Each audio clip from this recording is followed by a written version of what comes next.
how are you all doing? Good. I would love to rent a pair of Alpine skis. Awesome. Can I get your ID number? 1, 2, 3, 4, 5, 6. Is your phone number still the... Yes. Sweet. Look at this. Okay. And when would you like to rent your equipment? Tonight until tomorrow morning. Tonight till tomorrow morning. Perfect. I'm gonna change that so I know the availability. Okay. And what did you say you would like to rent? Alpine touring skis. Alpine touring skis. So I'm gonna click on these. It says they're available. You guys like the first year length? Yes, 176. Perfect. A lot of people will not know that, and in that case, you can find their general boot size right here, and their ski size down there on the charts. If they don't know any of that information, just head back and try on some stuff. Always check back to see if it's available before it goes out, and make sure the dates are correct so they are available at the time. Oh yes. Once you've made the order, put their size in the customer notes because they most likely will come back for those skis because we have a lot of recurring people come in, so you can pull it up and you'll know right then and there what size they are. Exactly.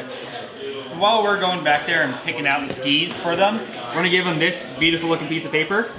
If you're a little uncomfortable walking around the issue and topic of weight, give them this, highlight weight on here. We're going to get their skier type, 1 being beginner runs, 2 intermediate, knows what they're doing, skier type 3, maybe they're going to try their first backflip today. They know what they're doing.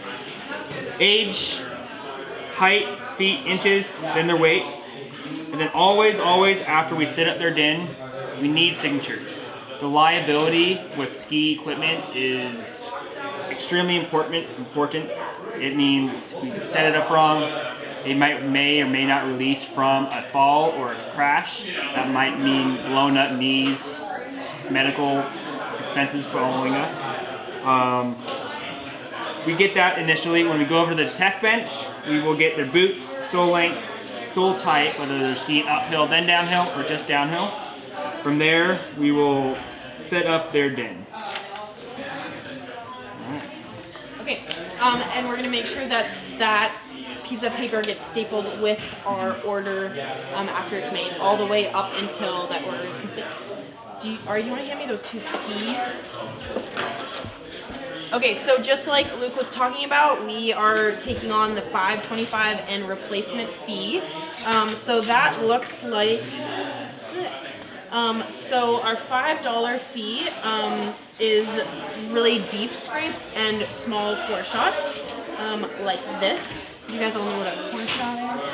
Yeah. It's basically when you see below this, the base of the ski and see a different material. It's going into the core of the ski. So these are $5 ones. When we get into bigger core shots, these are going to be the $25 ones that are just going to take our techs longer to repair. Where's my little sheet? So $5 is deep base scrapes, core shots smaller than your pinky finger, and bent breaks, which are on the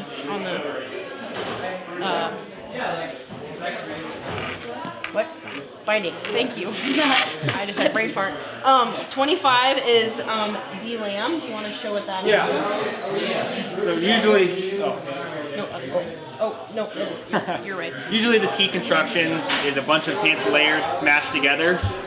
When the layers start to come apart from each other, we just call that a D-lam.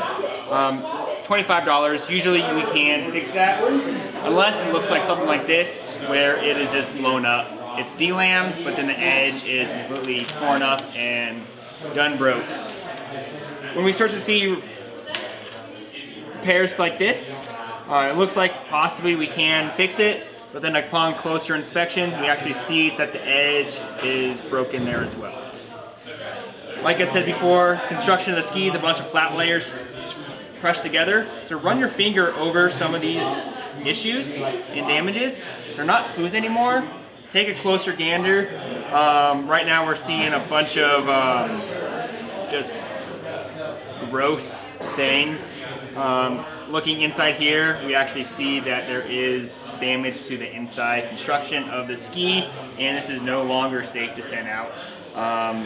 It'll probably just end up breaking, and that is no bueno on our end. Cool. All right. One more thing. We're going to talk about avalanche gear at this station.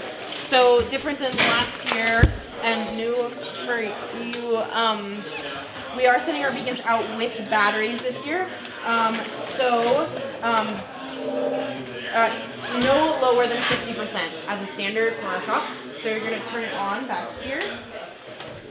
And it's going to do a self-search, and that said 70 something, right? 77, 75. Interesting. And it's on now. If it doesn't do that self-check and it does anything but that, just don't send it out and put it right into the repair bay. We'd rather have a repair person check it and be like, oh, this is fine, than sending out beacon. The price for a beacon, probe, and shovel is the same as just sending out a beacon, just to encourage people to take all three out. If they ask you about beacon knowledge, like how do I use this thing, don't necessarily try to walk them through that. You should probe our glasses and plug our classes and send them online to ARI or Know Before You Go, and then recommend them to subscribe to the GNFAC emails to know what the snow looks like, and there's workshops. We do an Abbey one all of Thursdays. So if they I come in I've never used a beacon, but I want to go on Slushman's at Bridger, can we just tell them they're not allowed to, even if they're persistent? Or no, we have to give them a okay. permit. Just encourage them to be like, you mentioned that, I think you should look up some basic things. I would recommend you play with this a little bit, maybe with a friend. A fun thing I did freshman year was go around after the ski day and see whose beacon is still on. It's good practice. And then also we have a beacon park that gets up in January, so they can take this right out, which is actually free for 2 hours, to take out the beacon and practice. So, okay. Yeah.